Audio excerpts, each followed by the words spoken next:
Dame la mente de Cristo. La mente de Cristo. Hola, ¿qué tal? Muchísimas gracias por escuchar nuestro material el día de hoy. De verdad valoramos mucho que estén del otro lado. Antes de arrancar con el tema, queremos extender una invitación súper especial para unirse al canal si no lo han hecho. Y bueno, de todo corazón, esperemos que este capítulo sea de bendición y edificación en sus vidas. Imagínense sentarse a jugar ajedrez, pero resulta que antes de mover el primer peón, las reglas cambian por completo. O sea, que te cambien la jugada antes de empezar, siquiera. Exacto, y te dicen que la única forma de ganar la partida es, pues, regalando voluntariamente todas tus piezas al oponente. Suena a locura total. Digo, es un suicidio estratégico. Totalmente. Pues esa locura, esa inversión absoluta de la lógica humana, es exactamente la exigencia central del tema que traemos hoy. Porque el nombre de la conversación es Unidad 7, las bienaventuranzas, del libro La mente en Cristo, escrito por T.W. Hunt y Claude B. King. Un texto que, francamente, sacude las estructuras mentales de cualquiera que lo lea con atención. 100%. Y por la potencia de este mensaje, queremos hacer una invitación abierta a compartir este material con los amigos, grupos de la iglesia y con gente que estén evangelizando. Es una herramienta perfecta para abrir conversaciones profundas. Definitivamente. Y de paso, la invitación a que nos regalen un like y que se unan al canal de YouTube Distrito de Fe, porque eso ayuda muchísimo a que el mensaje llegue más lejos. Así es. Y bueno, la misión de este espacio hoy es generar un resumen que aborde todos los temas de esta unidad 7, concentrándonos específicamente de las páginas 110 a las 120. Unas páginas que rompen por completo con el molde tradicional que tenemos sobre este tema. A ver, vamos a desempacar esto desde el principio. Porque normalmente en la cultura popular, cuando se habla de las bienaventuranzas, existe esta tendencia a verlas como, no sé, una lista de promesas reconfortantes. Sí, claro, como frases bonitas en tonos pastel para poner en un cuadro decorativo en la sala. Ándale, justo eso. Pero los autores establecen de golpe que esto es el ADN espiritual de la mente de Cristo. O sea, no son sugerencias éticas para ser buena persona o tener buenos modales. No, para nada. Es una reconfiguración total y, de hecho, casi violenta del carácter humano.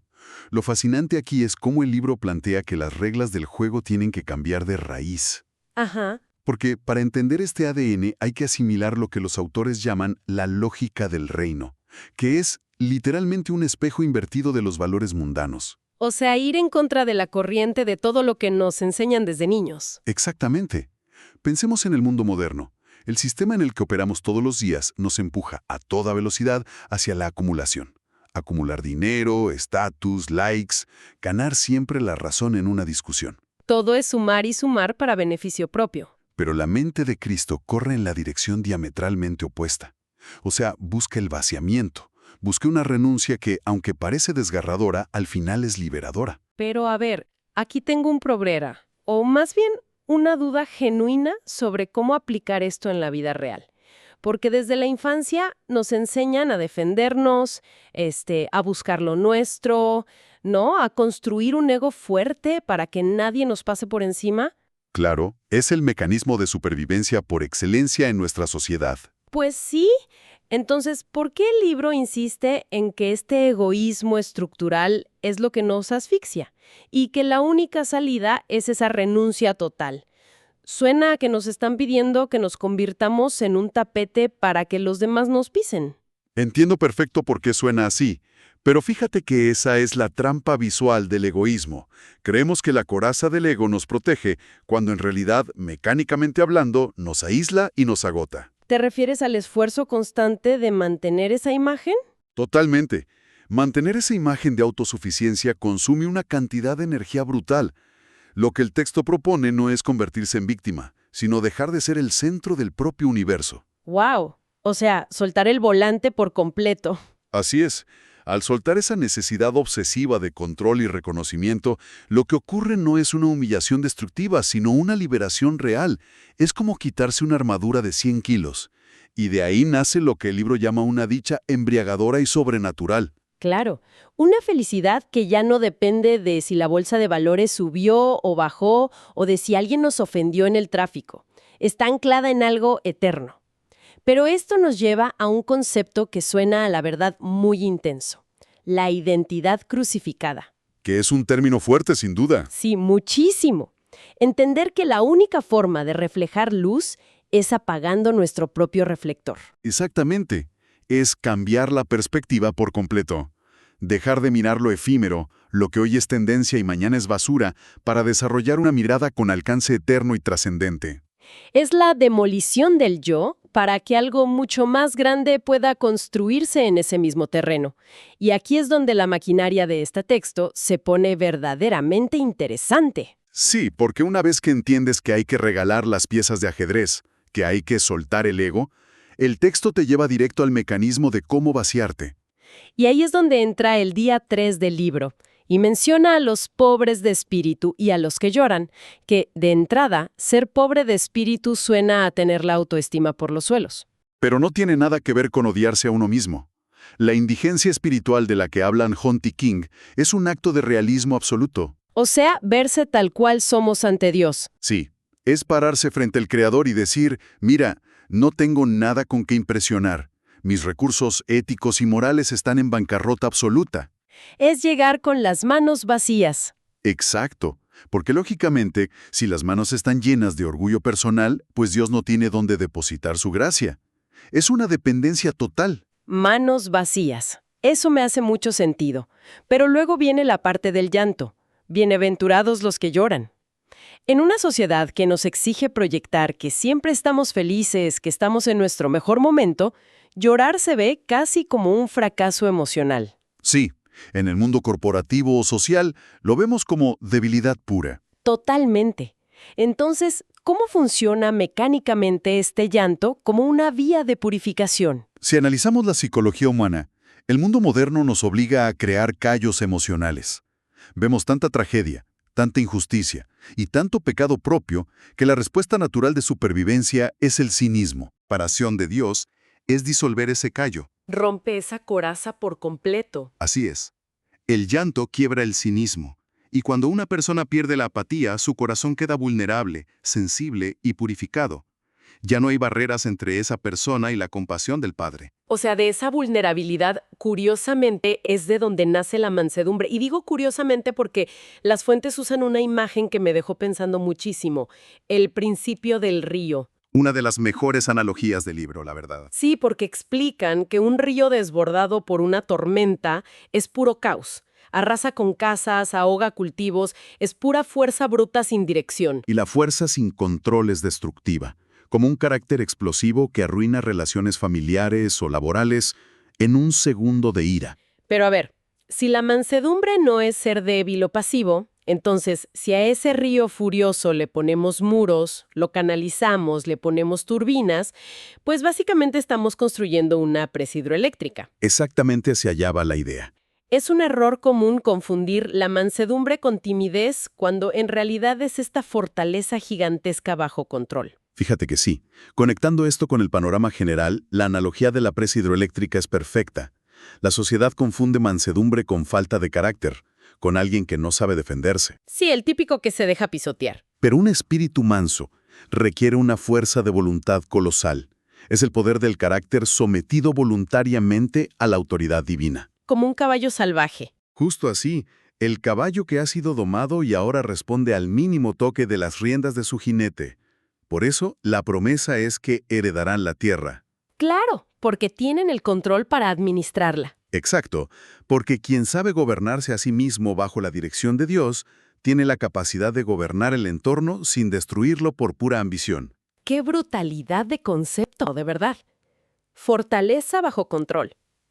Ahora, siguiendo esta lógica de causa y efecto, ya vaciamos el ego, ya quebramos el cinismo llorando, ya encauzamos el río de nuestro carácter. Así es un proceso súper secuencial. Pero la naturaleza odia el vacío. Si sacamos todo ese egoísmo, queda un hueco inmenso en el estómago espiritual. ¿Con qué se llena? Pues entrando ya al día 4, se llena con una nueva necesidad vital. El texto introduce el hambre y sed de justicia. Pero hay que tener mucho cuidado aquí, ¿Por qué lo dices? porque no es el concepto de justicia que vemos, por ejemplo, en redes sociales, donde justicia significa destruir al que piensa diferente para ganar un argumento y unos cuantos likes. Ah, claro. La indignación de Internet no es justicia divina, es solo ego con otro traje. Precisamente, qué buena forma de ponerlo. El hambre de justicia en la mente de Cristo es un deseo visceral de que la rectitud de Dios se manifieste, pero empezando por uno mismo. Un motor de transformación de adentro hacia afuera. Exacto. Y este deseo es lo que enciende la siguiente fase, que es la misericordia, porque quien realmente entiende su propia bancarrota espiritual y ha sido llenado por pura gracia, ya no puede ver al prójimo con desprecio. Se acaban los aires de superioridad. Así es, empieza a ver a los demás con los ojos compasivos del Maestro, sin juzgar, desde la empatía de alguien que también fue perdonado. Pero para tener esa mirada, el libro es tajante en que se necesita un requisito previo, críptico, la limpieza de corazón, y usan una frase que golpea fuerte, que es purificar los motivos dobles. Uy, sí, ese concepto de los motivos dobles es clave. Porque, vivimos en un mundo moderno donde tener agendas ocultas es casi un requisito para escalar posiciones. Decir algo en una junta, pero estar maquinando otra cosa por debajo de la mesa. Es la cultura de la doblez. Y el gran problema de la doblez es que genera una neblina mental permanente. Quien tiene motivos dobles está siempre calculando, viendo a quién pisa. Siempre sospechando de los demás, ¿no? Exacto, porque proyecta su propia falsedad. El libro plantea que la pureza de corazón no es usar un uniforme moral externo para que la gente en la iglesia aplauda, es una cuestión de visión. Ellos verán a Dios. Es como ponerse unos lentes de alta definición en medio de esa neblina densa. Entonces, ¿por qué esta pureza se convierte en una verdadera ventaja estratégica y no solo en un buen comportamiento? Esto plantea una pregunta importante, y la respuesta es que elimina la estática. O sea, solo un corazón purificado puede procesar la realidad sin la distorsión del interés propio. Puede ver las cosas como realmente son. Exactamente. Puede discernir la voluntad de Dios y ver al Creador en la vida cotidiana, encontrando orden donde el mundo moderno solo percibe caos y competencia. ¡Wow! Claridad absoluta en medio del ruido. Pero aquí hay un giro inesperado, ya entrando a la recta final en el día 5, porque uno pensaría que alguien con tanta claridad, tan manso, tan misericordioso, sería la persona más amada del mundo. Y lógicamente pensaríamos que sí. Pero llevar esta visión pura al mundo real nos lleva a la frontera entre el reino y el sistema del mundo. Los pacificadores y la persecución. El texto dice que debemos ser pacificadores. Pero tengo un conflicto con esto. A ver, cuéntame. Si alguien trae paz a un lugar, la lógica nos dicta que todos deberían estar felices y tranquilos. Sin embargo, el libro advierte que implantar esta paz cuesta sangre y desemboca en persecución. ¿Cómo es posible que traer paz genere tanta hostilidad? Fíjate que esa es quizá la paradoja más grande de todo el libro. Lo que pasa es que solemos confundir a un pacificador con un negociador pasivo. ¿Alguien neutral que solo quiere evitar problemas? Exacto, alguien que solo quiere evitar gritos y mantener las aguas tranquilas, aunque el agua esté envenenada. En la mente de Cristo, un pacificador no es el que ignora el conflicto superficial. Entonces, ¿qué hace? Es alguien que implanta activamente la paz del cielo en la tierra, en un sistema que funciona a base de mentira. Y muchas veces eso cuesta sangre, tal como a Cristo le costó en la cruz. Ah, ya entiendo. Es como encender un reflector gigante en una habitación oscura donde la gente está haciendo cosas a escondidas. Me encanta esa imagen, sí. La luz no hace ruido, no es violenta, pero resulta insoportable para quienes estaban cómodos en la oscuridad y van a reaccionar. Exactamente. La verdadera paz divina expone la falsa paz del mundo, y el mundo reacciona con agresión. Por eso, el texto exige enfrentar el sufrimiento por la justicia no como una tragedia dolorosa de la cual hay que huir. El libro dice que es un honor supremo, lo cual, de verdad, rompe todos los esquemas de la sociedad moderna. Nos sacude por completo. Porque la sociedad nos enseña a huir del conflicto a toda costa, a buscar la comodidad. Pero es un honor porque la persecución se convierte en el sello que valida tu transformación. Si el sistema te rechaza por implantar la rectitud de Dios, significa que ya no perteneces a este sistema efímero. Es la prueba de que tu ADN realmente cambió. Así es. Y la herencia celestial eclipsa cualquier pérdida temporal, transformando esta unidad 7 en un toque de trompeta que convoca a una valentía radical. Es que visto así, no estamos hablando de un simple devocional. Esto es un manual de resistencia. Y viendo todo el recorrido que hemos hecho, creo que es vital consolidar este viaje. Las fuentes nos regalan los 5 pilares del carácter de Cristo. Que funcionan como la radiografía completa de todo lo que platicamos. Sí, vamos a recapitularlos rápido. El primer pilar es la dependencia absoluta. ¿Qué es esa indigencia espiritual de la que hablamos? Estar con las manos vacías ante Dios sabiendo que sin Él hay bancarrota. Lesa sometida. La imagen de la presa hidroeléctrica. Esa mansedumbre que canaliza cada pasión bajo la autoridad del Espíritu Santo. El tercer pilar es la pasión por la rectitud. Ese hambre y sed que exige que la voluntad de Dios se cumpla purificando motivos dobles. El cuarto pilar es el reflejo de la compasión. Poder ver a los demás con misericordia genuina, perdonando en lugar de juzgar. Y finalmente, el quinto pilar es el sacrificio victorioso. La valentía de ser un pacificador activo, asumiendo el costo de la persecución con los ojos puestos en la eternidad. En el fondo, el mensaje central no se trata de lo que se hace, sino de en quién nos estamos convirtiendo bajo el Espíritu Santo. Esa es la métrica real, porque medir la actividad es muy fácil. Pero permitir que estas verdades trituren el orgullo desde la raíz, eso es otro nivel. Y para cerrar este análisis a fondo, nos gustaría dejar sobre la mesa un pensamiento final. Es una excelente forma de aterrizarlo. A ver. Pensemos en el efecto dominó. ¿Qué pasa cuando una sola persona entra a una oficina tóxica o a una familia dividida operando con esta mente de Cristo? Cambia toda la dinámica. Alguien que no busca el crédito, que controla su poder sin motivos dobles y que asume el costo de traer paz. Esa sola presencia logra cambiar la cultura completa del lugar por puro contraste, o el sistema la expulsa. Qué tremendo desafío personal. Dejamos esa pregunta para reflexionar. De modo que cuando el mundo mira a una persona, ya no la vea a ella, sino únicamente el reflejo del Maestro habitando en su interior. Un reto gigante que nos confronta a todos. Pues con esta reflexión nos despedimos por hoy. Queremos recordarles nuevamente la invitación a regalarnos un like, suscribirse al canal de YouTube Distrito de Fe y compartir este análisis detallado.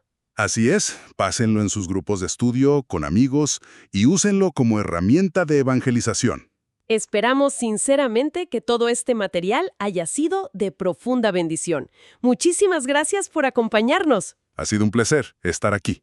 Nos escuchamos en la próxima inversión. Dame la mente de Cristo. La mente